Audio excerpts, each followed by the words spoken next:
আসসালামু আলাইকুম। প্রিয় দর্শক, আপনাদের সকলকে আমন্ত্রণ জানাচ্ছি। ভারতের অ্যাকশন শুরু। জি, এবার ত্রিপুরা দিয়েই ভারতের অ্যাকশন শুরু। আমরা অনেকেই অনেকভাবে বলছিলাম ভারত কি করছে, ভারত কিছু করছে না, এই করছে না, সেই করছে না, ব্যাপক বলছিলাম। কিন্তু ভারত একটা বৃহৎ রাষ্ট্র, আর একটা রাষ্ট্র আর একটা রাষ্ট্রের বিরুদ্ধে সরাসরি যুদ্ধে যায় না, তার আগে যে কিছু সিস্টেমেটিক ওয়েতে আগাইতে হয়। যেমন আপনাদের একটা কথা বলি, এই যে এক্সাম্পল একদম এখন নর্মাল, যে ভেনিজুয়েলার এই কাহিনীটা দেখেন, বাংলাদেশের শেখ হাসিনার কাহিনীটা দেখেন। ভেনিজুয়েলার এই হুগো চাভেজকে ধরার আগে সেখানে নোবেল দিয়েছিলেন, জাস্ট 1 মাস আগে একজনকে নোবেল দিলেন যার নাম কি মাচো দা নাকি, আল্লাহ মাবুদ জানে তার নাম, আমি উচ্চারণ করতে পারি না ভাই। তারে নোবেল দিয়ে সারা ওয়ার্ল্ড ওয়াইড এমন ভাবে তুলে দিলেন যে তিনি বিশাল একজন লোক। এরপরে এনারে ধরে নিয়ে গেলেন, মানে ওনারাই না বসাবেন, নোবেলের শেষ হবে। এর আগে মায়ানমারের সেই নেত্রী আং সাং সুচি, তাকেও সে। আবার এদিকে আমাদের ডাক্তার ইউনূসকে দেখেন, গত প্রায় 10-12 বছর ধরে উনি নোবেল পাওয়ার পর থেকে এমন ভাবে ইন্টারন্যাশনালি, দেশি ইন্টারন্যাশনাল মিডিয়া এমন ভাবে হাইলাইট করছে যে উনি ছাড়া পৃথিবীতে আর কেউ নাই, বাংলাদেশের একমাত্র ভালো বুদ্ধিজীবী এই সেই ডাক্তার ইউনূস ছাড়া কেউ নাই। সুতরাং যখন এই গণ আন্দোলন বা সন্ত্রাসী কর্মকাণ্ডটা ঘটাইলেন, ঘটানোর পরে আপনি আমি কি চিন্তা করছি জানেন, যে আরে চলো চলো আমরা ডাক্তার ইউনূসকে আনি না ভাই। আমি আর আপনি ডাক্তার ইউনূসকে আনি নাই, ডাক্তার ইউনূসকে আনাইছি কিন্তু আমেরিকান ডিপ স্টেট। তারাই গত 10-12 বছর ধরে ডাক্তার ইউনূসকে বিভিন্ন পুরস্কার, বিভিন্ন জায়গায় কথা বলতে দিয়া, বিভিন্ন জায়গায় হাইলাইট করে এমন করছে যে আপনার আমার মাথার ভেতরে সিস্টেমে বসাই দিয়েছে ডাক্তার ইউনূসই একমাত্র লোক যে হয়তো বাংলাদেশকে বাঁচাইতে পারবে, কারণ তার ইন্টারন্যাশনালি অনেক আছে, কি সংযোগ আছে। সুতরাং ডাক্তার ইউনূস, এটা কিন্তু আমেরিকা করাই দিছে, আপনি আমি বুঝিনি। ঠিক সেম ভাবে দেখেন, এই আমেরিকান ডিপ স্টেট এবং আইএসআই, মানে যেটা আপনার পাকিস্তানের ইন্টেলিজেন্স ব্রাঞ্চ, এরা করলো কি, এরা গত 2-3 বছর যাবৎ ভারত বিদ্বেষী একটা মনোভাব তুলে দিছে সারা বাংলাদেশে ব্যাপকভাবে। মানে এইটা যার পর নাই, মানে সবকিছুতে তারা ভারত, কারণ হচ্ছে যে ভারতের সাথে যেটা গ্যাদারিং লাইগা যায় বাংলাদেশের, এটা লাভ হচ্ছে পাইক্যাদের। এই পাইক্যারা আমাদের দেশের এই বঙ্গু মুসলমানদেরকে এমন ভাবে রেডি করছে, এমন ভাবে প্রপাগান্ডা ছড়াইছে যে সব কিছুই ভারতের দিয়া ফেলাইছে, সব ভারত খেয়া ফেলাইছে। বাংলাদেশ পুরা ভারতের অঙ্গরাজ্য, ওই যে ত্রিপুরা মিপুরা এগুলার মতো, এটা হচ্ছে খাওয়াইছে। আর আমরাও কি মনে করছি, হ্যাঁ তার মানে এটা ভালো। এখন দেখেন সেটার ফল পাচ্ছে। আজকে আপনারা অনেকে বলবেন যে ভাই ভারত তো এটা রাজনীতি নিয়ে আসছে, কারে আমাদের এই মুস্তাফিজরে খেলতে না দিয়া ওরা মানা করে দিছে, এটা তো ঠিক করে নাই। আরে ভাই, আজ থেকে 7 বছর আগে মুস্তাফিজ যখন প্রথম প্রথম ক্রিকেটে আসে, তখন বাংলাদেশের এই বঙ্গু আপনারাই চিল্লেছিলেন কেন ভারতে খেলতে দেওয়া হইলো, ওর টেকনিক তো ভারত যাই না যাবে, আমরা ওয়ার্ল্ড কাপ জিততাম এই এক মুস্তাফিজে দিয়া, এগুলো বলে ব্যাপক কথা কইছে, তখন আন্দোলন হয়েছিল। আর এখন যখন ভারত নিবে না, এখন আবার আপনাকে কেন ভারত নিবে না, এটা রাজনীতিকরণ। এই ভাই, রাজনীতিকরণ এইখানে এই আইপিএল যদি মুস্তাফিজ যা খেলে, তাহলে তো মুস্তাফিজের নিজের লাভ, 12 কোটি টাকা মস্কারি না, হের নিজের লাভ, দেশের কি লাভ। ওয়ার্ল্ড কাপে আপনারা সাকিবুল হাসানরে খেলতে দেন নাই, এইবার ওয়ার্ল্ড কাপে ও তো বিশ্বের 1 নম্বর প্লেয়ার ছিল, ও যদি 20টা রান করতো তাহলে দেশের খাতায় 20 রান যোগ হইতো, সেটা তো দেশের জন্য লাভ ছিল। তখন তো আপনারা চিন্তা করেন নাই, তখন তো এটা রাজনীতিকরণ করছে যে আওয়ামী লীগের এমপি সে খুনি। হে কি তখন খুনি ছিল? হে তো তার আগে 4 মাস আগে থেকে কানাডাতে খেলতেছিল, কিন্তু তারে কেন আপনারা দিলেন না? সেই সময় চিন্তা করা যাইতো না যে না, আমরা খেলার ভিতরে রাজনীতি আনবো না, থাক ছেড়ে দিই। এখন ভারত চিন্তা করতেছে আপনারা হয়তো বোমা নিয়ে যাইবেন, ব্যাডের ভিতরে হয়তো বোমা নিয়ে যাবেন, ভারতের স্টেডিয়ামে যে ঘুরে মাইরে দিবেন, এরপরে শখানিক লোক মরে যাবো গা, এই জন্য ভারত খেলতে দিবে না। আর আপনারা সারাদিন বৈশা ভারতের গালাগালি গালাগালি গালাগালি গালাগালি করতেছেন, আর ভারতের পাবলিক এরপরও আপনাদের বলছে আসুন আসুন আসুন মশাই আসুন, আপনারা তো বড় বড় মুসলমানের দোচা, আপনারা আসুন আপনাদেরকে আমরা চুষি নাকি, এই ধরনের ভাবছিলেন। ভারতের পাবলিক যা করছে 100% ঠিক করছে। আপনারা প্রতিদিন এখানে ঘরে বৈশা ওই রাইতের বেলা বউয়ের লগে ল্যাংডা হইয়া চিন্তা করবেন যে 7 সিস্টার খাইয়া দিব, আর ভারত আপনাদেরকে খালি নম নম করবো, এটা হবে ভাই? হবে না। এই জন্যই ভারত মক্ষম জায়গায় লাগাই দিছে। এখন কি করবেন? আইপিএল আপনি চালাইতে দিবেন না, বাংলাদেশ চালাইয়েন না, সমস্যা কি? পাবলিক যারা খেলা দেখার তারা ভিপিএন লাগাইয়া দেখবে, এ ভাই ফ্রি ভিপিএন আছে হাজার হাজার, যে কোনো একটা দিয়ে দেখা যায়, কোনো সমস্যা নেই। ওয়ার্ল্ড কাপে আপনারা যাইবেন না, আপনারা শ্রীলঙ্কাতে চাইবেন, এমন আছে যে হয়তো ভারত কইব যে যাও যাও যাও শ্রীলঙ্কাতে যাই খেলা, অসুবিধা কি আছে, আপনি এখানে যাই খেলেন, আপনার খেলা ভারতীয় কোনো টিভি সম্প্রচার করবো না, ইন্টারন্যাশনালি অন্যান্য মিডিয়াও সম্প্রচার করবো না, আপনি পারলে শ্রীলঙ্কা থেকে যায় করেন। অবশ্য আপনার এটা একটা ভালো টেকনিক যে ভারতে খেলবেন না, কারণ বহুত বাঙালি বঙ্গুরা ভিসা লইয়া তো যাইতে পারে, কারণ সন্ত্রাসীরা যাইতে পারে না, এটা হচ্ছে মূল। তো এখন এই সেই কথা যে ভারত কিভাবে আক্রমণ শুরু করলেন। দেখ গত কিছুদিন আগে মানে গত বছরের সম্ভবত মাঝামাঝি সময়ে আপনার সিলেট দিয়ে যে বর্ডারটা আছে সেই বর্ডারে রাত্রিকালীন একটা কারফিউ জারি করেছিল, সেটা এখনো বলবৎ। এরই মধ্যে গতকাল ত্রিপুরার এখানে 400 কত কিলোমিটার সীমান্ত আছে, দুর্গম নদী নালা খাল বিল পাহাড় পর্বত, এই জায়গায় ওনারা সান্ধ্যকালীন কারফিউ জারি করে দিয়েছে ভারত, মানে নোম্যান্স ল্যান্ড, 0 থেকে 500 মিটার পর্যন্ত সান্ধ্যকালীন কারফিউ।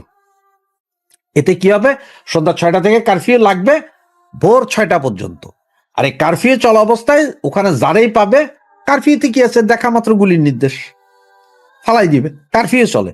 তার মানে এই কারফিউ চলার কারণে চোরাচালান থেকে শুরু করে যা যা ওই যে 2 নম্বরই করে আনতো ভারত থেকে সব ব্লক করে দিল। এবং এই কারফিউ চলার কারণটা কেন দেখাইছে, যে কারফিউ ওনারা দেখাইলো, ভারত যেটা বলতেছে সেটা হচ্ছে বাংলাদেশে বর্তমানে পাকিস্তানি গোয়েন্দা সংস্থা এবং পাকিস্তানি সন্ত্রাসী গোষ্ঠীগুলো এত বেশি বেড়ে গেছে যে এরা যে কোনো মুহূর্তে যে কোনো অকারেন্স ঘটাইতে পারে ভারতে যায় এইসব সীমান্ত দিয়া, মানে এই যে ত্রিপুরার ওই সাইড দিয়া সীমান্ত দিয়া বা 7 সিস্টার ওই সাইড দিয়া দুর্গম এলাকা আছে, ওখান দিয়ে যায় ভারতের সন্ত্রাসী আক্রমণ চালাবে। এই জন্য প্রথমে কারফিউ জারি করলো। এগুলো কিন্তু যে আপনার কাশ্মীরের অনেক আগে থেকেই চলে, সেম এই ঘটনা। এছাড়া আপনি দেখেন এই যে হিন্দুদেরকে মারা, এই যে দীপুচন্দ্র দাস, এরপরে আপনার আরেকটা হিন্দু ব্যবসায়ীকে ছুরি মেরে পরে আগুন জ্বালাই দিচ্ছেন, গতকাল রাতে আবার আরেক হিন্দু মহিলার ধর্ষণ করে চুল কেটে গাছের সাথে বেঁধে রেখেছেন, এগুলা কিন্তু ভারত সব দেখতেছি, ইন্টারন্যাশনাল মিডিয়া কিন্তু নিচ্ছে। আর ভারতের যে মুসলমান আছে 35 কোটি বা 40 কোটি আমরা যে মুসলমান বলি, এই মুসলমানদের সবচেয়ে বড় নেতা ওয়াইসি, উনিও গতকাল আপনার ভারতীয় NITV-তে দেওয়া একটা সাক্ষাৎকারে বলছেন যে বাংলাদেশে হিন্দু নিধন হচ্ছে। ভারতীয় সরকারের কাছে এই বৃহৎ মুসলিম নেতাও দাবি জানাইছেন যে এই বিষয়ে কথা বলেন, এবং উনি এইটাও বলছেন যে ভেনিজুয়েলা থেকে আমেরিকা যদি তুলে আনতে পারে তাহলে ভারত কেন পারে না। ইশারাটা কিন্তু বাংলাদেশের দিকে দিয়েছে। উনি কিন্তু মুসলিম নেতা, ওনারা মুসলিম ঠিক আছে, কিন্তু ওনারা ভারতীয়, বাংলাদেশের বঙ্গুদের মতন না। ধরেন আপনার এইখানে যখন আপনার ভারত বিদ্বেষী কথাবার্তা যখন বাংলাদেশে হয়, তখন কিন্তু বাংলাদেশের হিন্দুরা কোনো কথা বলে না, কেমনে বলে, এটা বললেই পীড়া। কিন্তু ভারতে ওই জিনিস নেই, ভারতে বৈশা আপনার ভারত বিদ্বেষী কথা বলবেন, সেটা কিন্তু ভারতীয়রা মানে না। এটা হোক হিন্দু, হোক মুসলিম, হোক বৌদ্ধ, হোক খ্রিস্টান, এটা সবাই এক এক। তাদের কাছে আগে ভারত, পরে রিলিজন আর দেশ এক জায়গায় করে নাই, যেটা আমাদের দেশে বঙ্গুরা মিলাইতেছে। অবশ্য আমাদের তো দেশই নেই, আমরা তো এখন পূর্ব পাকিস্তান আর পশ্চিম পাকিস্তান ভাইকে নিয়ে খেলা। তো ইন্ডিয়া এই যে খেলাটা শুরু করলো, এই যে কারফিউ জারি করলো, এই কারফিউর পরে কি হইতে পারে, কারফিউর পরে হয়তো এমনও হইতে পারে যে আস্তে আস্তে আমাদের এখানে ওই যে যেগুলা পাঠায় মাল, চাইল ডাইল আটা লবণ তেল, এগুলা বন্ধ করতে পারে, অর্থনৈতিক একটা বড় অবরোধও আসতে পারে, সেটাও এসে যেতে পারে। এবং এটা হয়তো 2 মাস 4 মাস 6 মাসের ভেতর আসতে পারে। দেখেন আপনার ভারতের পররাষ্ট্রমন্ত্রী এসে তারেক জিয়ার সাথে কথা বলে যাইয়া 3 দিনের দিনই কাম ঘটাই দিল। উনি কিন্তু ভারতে যাওয়ার পরে, পররাষ্ট্রমন্ত্রী জয়শঙ্কর, উনি ভারতে যাওয়ার পরে একটা কনফারেন্সে, মানে স্টুডেন্টদের সাথে একটা কনফারেন্সে বলছিলেন ভালো প্রতিবেশী খারাপ প্রতিবেশী, ইঙ্গিতটা কিন্তু বাংলাদেশ এবং পাকিস্তানের জন্যই, 2 প্রতিবেশীর জন্য দিয়ে দিয়েছে। এইদিকে যতটুকু জানা গেছে, চায়না থেকে যে মালামাল কিনছিল অস্ত্রশস্ত্র বাংলাদেশ, সেটা নাকি বাতিল করে দিয়েছে। তো ভারতীয় অ্যাকশন শুরু হয়েছে, যদিও আস্তে। আপনার মনে রাখতে হবে যে স্লোলি আস্তে আস্তে করবে, হোমিওপ্যাথিক ডোজের মতন। হোমিওপ্যাথিক দেখেন না, প্রথমে বাড়ায় পরে আস্তে আস্তে কমায়, এবং ফুল একদম চিরতরে নিঃশেষ করে দেয় যে কোনো জিনিস। হোমিওপ্যাথিক ওষুধ ভারত সেম একই ডোজ দিবে আপনাদের আস্তে আস্তে। এখন কারফিউ, এরপরে হয়তো বিদ্যুৎ বন্ধ করবে, এরপরে গঙ্গার পানি বন্টন চুক্তি এটা ঝিলা যাবে গা, তিস্তা তো ঝিলে আছে, আরো 4-5টা নদী যা আছে এগুলো আস্তে আস্তে ঝিলা যাবে, মানে আপনাদের বাতে মারবে, পানিতে মারবে, ল্যাংটা করে কাপড় চোপড় ছাড়াও মারবে, এমন অবস্থা বঙ্গুদেরা করবে যে আপনারা দেখা থাকেন। শুরু হচ্ছে ভারতের খেলা, শুরু হয়ে গেছে, সেটা দেখতে থাকেন। পরবর্তী টার্গেট কে কে? সেনা শৃঙ্খলা কি ভেঙে পুরো চুরমার? সাম্প্রতিক সময়ের ঘটনা প্রবাহ একের পর এক দেখে যেটি মনে হচ্ছে যে বাংলাদেশে শৃঙ্খলা বাহিনীর শীর্ষ বাহিনী সেনাবাহিনী, এবং শৃঙ্খলায়ও শীর্ষে, শৃঙ্খলা বাহিনী শৃঙ্খলায়ও শীর্ষে, সেই বাহিনীর শৃঙ্খলাও কি ভেঙে চুরমার হয়ে গেল? এমনটাই সার্বিক অবস্থা বিবেচনায় মনে হচ্ছে। আমরা সর্বশেষ দেখলাম বাংলাদেশের ইতিহাসে প্রথমবারের মতো কোনো কর্মরত গোয়েন্দা সংস্থার প্রধান কোনো বিশেষ রাজনৈতিক দলের কার্যালয়ে গিয়ে দলটির শীর্ষ নেতার সাথে সাক্ষাৎ করেছেন। জাতীয় নিরাপত্তা গোয়েন্দা সংস্থা এনএসআই এর মহাপরিচালক মেজর জেনারেল আবু মোহাম্মদ সরওয়ার ফরিদ গত শনিবার বিএনপির গুলশান কার্যালয়ে দলটির ভারপ্রাপ্ত চেয়ারম্যান তারেক রহমানের সঙ্গে একান্ত বৈঠক করেছেন। এই ঘটনা দেশের গোয়েন্দা ও সামরিক মহলে ব্যাপক আলোচনার জন্ম দিয়েছে। সূত্র জানায় এনএসআই মহাপরিচালক শনিবার দুপুর 12টা 15 গুলশান বিএনপির চেয়ারপারসনের কার্যালয়ে পৌঁছান। সেখানে তিনি সদ্য প্রয়াত মা ও সাবেক প্রধানমন্ত্রী খালেদা জিয়ার শোকে মুহ্যমান তারেক রহমানের সঙ্গে দুপুর 1টা 21 পর্যন্ত রুদ্ধদ্বার বৈঠক করেন।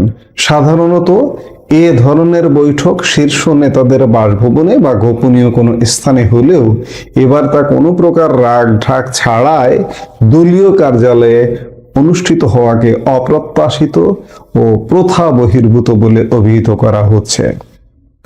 উল্লেখ্য, ডক্টর মোহাম্মদ ইউনূসের নেতৃত্বাধীন অন্তর্বর্তীকালীন সরকার দায়িত্ব নেওয়ার 5 দিন পর 2024 সালের 13 আগস্ট মেজর জেনারেল ফরিদকে এনএসআই মহাপরিচালক হিসেবে নিয়োগ দেওয়া হয়। এর আগে তাকে ঘাটাইল ভিত্তিক 19 পদাতিক ডিভিশনের জিওসি হিসেবে বদলির বিষয়টি বিবেচনায় থাকলেও তা কার্যকর হয়নি। প্রতিরক্ষা সূত্রগুলোর মতে গত 25শে ডিসেম্বর তারেক রহমান দেশে ফেরার পর থেকে একাধিক গুরুত্বপূর্ণ ব্যক্তি এবং চাকুরিরত সেনা কর্মকর্তা সামরিক বিধি উপেক্ষা করে তার সঙ্গে সাক্ষাৎ করেছেন। সম্প্রতি বেগম খালেদা জিয়ার জানাজার সময়ও adjutant general major general Mohammad হাকিমুজ্জামানকে বিএনপির ভারপ্রাপ্ত চেয়ারম্যানের হাতে টিস্যু পেপার এগিয়ে দিতে দেখা যায়, জানিয়ে সামরিক মহলে অস্বস্তি তৈরি হয়েছে। এই সেনা কর্মকর্তা এর আগে আন্তর্জাতিক অপরাধ ট্রাইব্যুনালের গুম ও নির্যাতনের অভিযোগে অভিযুক্ত 25 জন সেনা কর্মকর্তার গ্রেপ্তারের যৌক্তিকতা জনসমক্ষে তুলে ধরে আলোচনায় এসেছিলেন এবং জনমানসে পরিচিত হয়ে উঠেছিলেন। এছাড়া বেগম জিয়ার জানাজার দিন সেনাবাহিনীর দীর্ঘদিনের প্রথা ও কঠোর বিধি লঙ্ঘনের অভিযোগও উঠেছে। জাতীয় সংসদের দক্ষিণ প্লাজায় তারেক রহমানের শ্রদ্ধা নিবেদনের সময় সেনাবাহিনীর একটি কন্টিনজেন্ট এবং 2 জন সৈনিককে পুষ্পস্তবক বহন ও মার্চ করতে দেখা যায়, যা প্রোটোকল বহির্ভূত বলে মনে করছেন বিশ্লেষকরা। তারেক রহমান বিএনপির ভারপ্রাপ্ত চেয়ারম্যানের দায়িত্ব পালন করছেন এবং এখনো সংসদ সদস্য কিংবা রাষ্ট্রীয় কোনো নির্বাহী পদে আসীন হননি। এমন পরিস্থিতিতে তার সঙ্গে চাকরিরত ঊর্ধ্বতন সেনা কর্মকর্তা ও গোয়েন্দা কর্মকর্তাদের অতি উৎসাহী আচরণ এবং সামরিক শিষ্টাচার লঙ্ঘনের বিষয়টি সামরিক বাহিনীর শৃঙ্খলার জন্য শুভ লক্ষণ নয় বলে মনে করছেন সংশ্লিষ্টরা। এই যে ঘটনাগুলো, এই ঘটনাগুলো থেকে আমরা মনে করে নিতেই পারি যে আসলে সেনাবাহিনীর শৃঙ্খলা বাংলাদেশের সব বাহিনী ভেঙে ফেলানো হয়েছে। সেনাবাহিনীটা অবশিষ্ট ছিল। আমরা গত ফেব্রুয়ারি মাসে সেনাপ্রধান জেনারেল ওয়াকারুজ্জামানের কণ্ঠে শুনেছিলাম যে সব বাহিনী ধ্বংস করে ফেলানো হয়েছে, সেনাবাহিনী এখনো টিকে আছে, সেই বাহিনীকে নিয়ে কাটাছেড়া করবেন না, এমনটা তিনি বলবার চেষ্টা করেছিলেন। কিন্তু তার বাহিনী, জেনারেল ওয়াকারের নেতৃত্বাধীন সেনাবাহিনী কি করছে? যেসব কর্মকাণ্ড করছে, আমি যদি ধরে নিই যে তারেক রহমান দেশে এলেন, দেশে আসা থেকে শুরু করে তাকে যেভাবে প্রোটোকল দেওয়া হলো, তিনি কি আসলে এমন প্রোটোকল পান কিনা? হ্যাঁ, তিনি যদি এসএসএফ নিরাপত্তা পান, এসএসএফ এর নিরাপত্তা পাবেন, কিন্তু সেনাবাহিনী যেভাবে প্রোটোকল দিয়ে তাকে আনলো দেশে, পরবর্তী সময়ে খালেদা জিয়ার মৃত্যু পরবর্তী সময়ে জানাজার সময়কালে আমরা যে চিত্র দেখলাম এবং যে প্রোটোকল দেখলাম এবং গোপনে বা প্রকাশ্যে দলীয় কার্যালয়ে গিয়ে সেনা কর্মকর্তারা বৈঠক করছেন, এটি মনে হয় বাংলাদেশের ইতিহাসে নজিরবিহীন।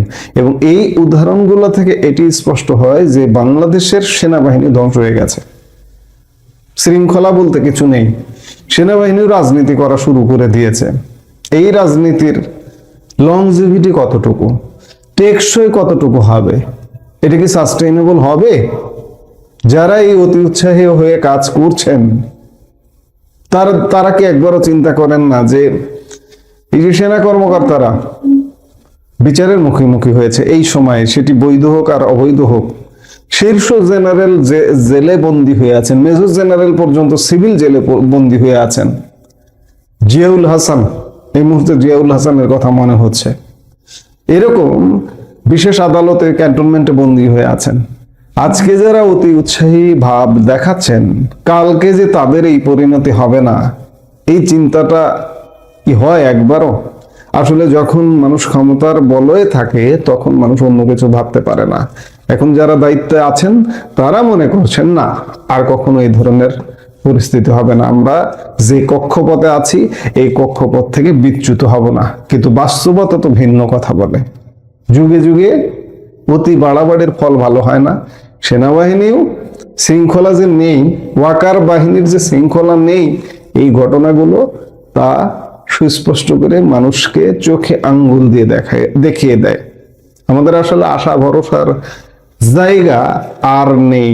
সেনাবাহিনীও যে আমাদের উদ্ধার করবে খুব সহসা, সেনাবাহিনীও আর মাত্র কয়েকদিন, আজকে আমরা 5 জানুয়ারি কথা বলছি, 12 ফেব্রুয়ারি, এক মাসের কয়েকদিন বেশি সময় সেনাবাহিনী যেন আয়োজন করে আগে থেকেই ক্ষমতা একজনের হাতে দিয়ে দিয়েছে। নির্বাচনের আগেই আমরা একজনকে প্রধানমন্ত্রীর রূপেই দেখছি মনে হয়, এমনটা রিয়াক্ট করা হচ্ছে সেনাবাহিনীর তরফ থেকেই। এর পরিণতি বা এর পরিণাম ভালো হবে না, এটা আমরা বুঝতে পারছি। বিএনপির সমর্থন আছে, ঠিক আছে, মেনে নিলাম। কত পার্সেন্ট সমর্থন আছে? এই যে নির্বাচনটা হচ্ছে, এটা তো একটা একপাক্ষিক নির্বাচন হচ্ছে, এবং এই নির্বাচনে সেনাবাহিনী যদি সহযোগিতা করে, মাঝখানে আমরা অনেক আলাপ শুনেছিলাম যে সেনাবাহিনী একটি অংশ এই নির্বাচনের পক্ষে নয় বা একতরফা নির্বাচনের পক্ষে নয়, কিন্তু সেই অংশটি আসলে খানিকটা জিম্মি হয়ে গেছে। এই অতি রাজনৈতিক অংশটির কারণে, অতি বিএনপি পন্থী অংশটির কারণে সেটি জিম্মি হয়ে গেছে। সেটি খানিকটা নীরব এই মুহূর্তে। সেটি যে কোনো সময় সরব হবে না এটি বলা যায় না। আমরা সবকিছু দেখবার জন্য নিশ্চয়ই অপেক্ষা করব। বাংলাদেশের এবং ইন্ডিয়ার মানুষকে মানে তেলে তেলে তেজপাতা বানায় ফেলতেছে। তিতা করলা বোঝেন? তিতা করলা বানাচ্ছে দুই দেশের সম্পর্ক, আর কোনো কারণ নাই। এই দুই দেশের কট্টরপন্থীরা আর তাদের সাথে রাজনৈতিক নেতাদের যোগাযোগ। একটা ইন্টারেস্টিং ঘটনা আছে। এই যে বাংলাদেশের সাথে ডক্টর ইউনূস সাহেবের কারিশমার কারণে ডক্টর ইউনূস যে তেলিসমাতি দেখাইছে ক্ষমতা নেওয়ার পরে, এবং তার পাকিস্তান প্রেম, অহেতুক পাকিস্তান প্রেম, পাকিস্তানের লোকজন ডাইকা আনা এখানে ইন্ডিয়া নিয়ে খোঁচাখুচি কথাবার্তা বলা, তার এই পাইক পেয়াদা বরকন্দাজরা তারা যখন হুদাই ইন্ডিয়া নিয়ে কথা বলে, ইন্ডিয়া 7 সিস্টার বিচ্ছিন্ন করে ফেলতে চায়, এই সবের মধ্যে দিয়ে ইন্ডিয়ার মানুষ খেপছে। খেপারই কথা, আমার দেশ নিয়ে যদি কথা বলতো কেউ, ইন্ডিয়ার লোকজন যদি দিন রাত আমার গাইলেতে থাকে, আমার কি তার সাথে সম্পর্ক রাখার ঠেকা পড়ছে? ভালো লাগতো না।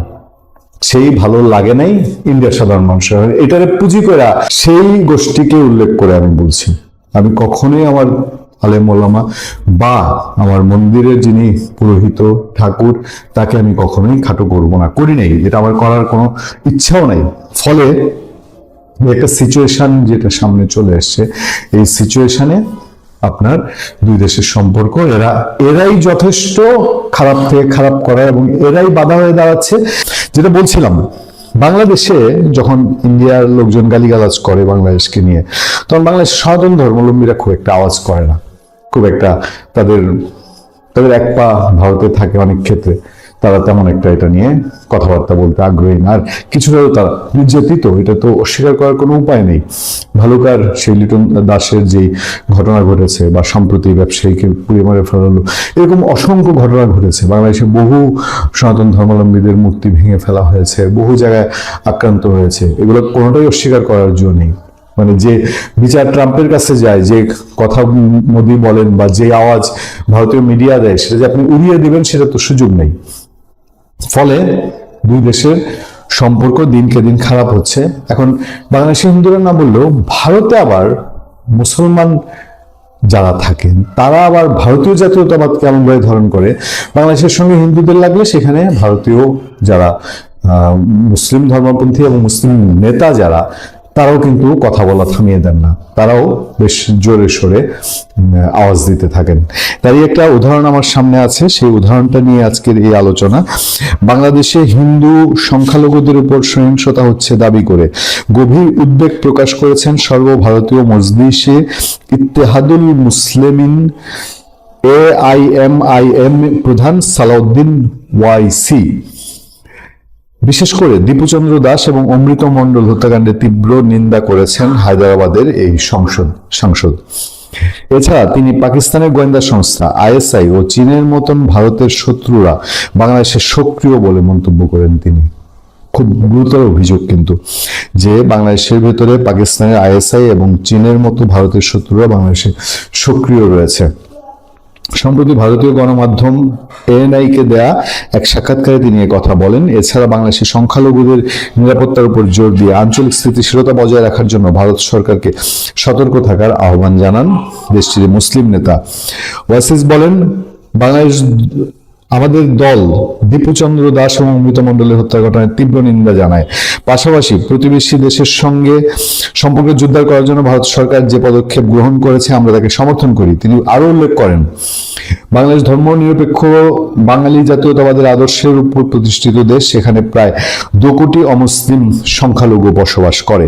তিনি আশা প্রকাশ করেন ভারতের সঙ্গে বাংলাদেশের সম্পর্কের উত্তেজনা ভবিষ্যতে বৃদ্ধি পাবে না এবং সাম্প্রতিক ঘটনাবলী দেশে সাংবিধানিক মূল্যবোধের সঙ্গে সামঞ্জস্যপূর্ণ নয়। এছাড়া ওয়াইসি চীন, পাকিস্তানের গোয়েন্দা সংস্থা ISI এবং ভারত বিরোধী অন্যান্য শক্তিকেও সতর্ক করেছেন। তিনি বলেন, বাংলাদেশের স্থিতিশীলতা ভারতের, বিশেষ করে উত্তর পূর্ব ভারতের নিরাপত্তার জন্য অত্যন্ত গুরুত্বপূর্ণ। ফলে এই কথা বলার কোন অপেক্ষা রাখে না যে ভারতে যারা আছেন, মানে তাদের সনাতন ধর্মাবলম্বী, মুসলিম ধর্মাবলম্বী সবাই মিলে বাংলাদেশ ইস্যুতে খুব তৎপর। কিন্তু এই তৎপরতার পিছনে যে বললাম, ডক্টর ইউনূস আমলে যে ঘটনা ঘটেছে, যে তিনি চীন এবং পাকিস্তানকে আয় করেছেন, যেটা ভারতের মানুষ পছন্দ করে নেই, এই মুসলিম নেতার মুখ দিয়ে সেটাই বের হয়ে আসছে। তো আমরা যদি খাল কেটে কুমিরা নিই, তাহলে কি করার আছে? কুমির তো কামড়াবে, খাবি। ভালো থাকবেন, সুস্থ থাকবেন।